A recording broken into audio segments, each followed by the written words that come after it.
সামনে হচ্ছে যমুনা নদী। এটি আমাদের টাঙ্গাইলের এক পাশ বয়ে গেছে।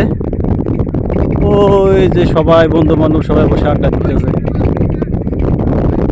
দেখেন একটি লঞ্চ ট্রলার আসতেছে আর কি।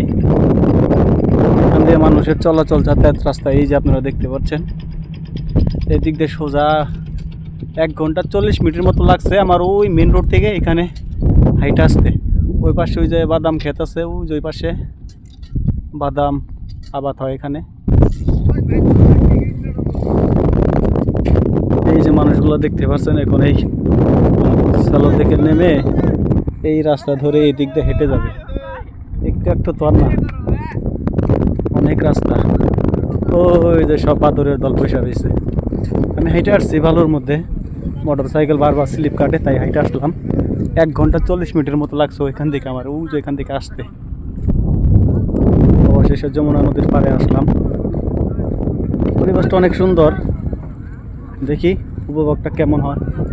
সন্ধ্যার আগে আর এখান থেকে যাচ্ছি না সবাই মিলে। ওই যে অনেকে দেখানো হয়েছে প্রায় গোসল করার নিয়তে চলে আসছে সবাই। যমুনা নদীর পানি অনেক শীতল।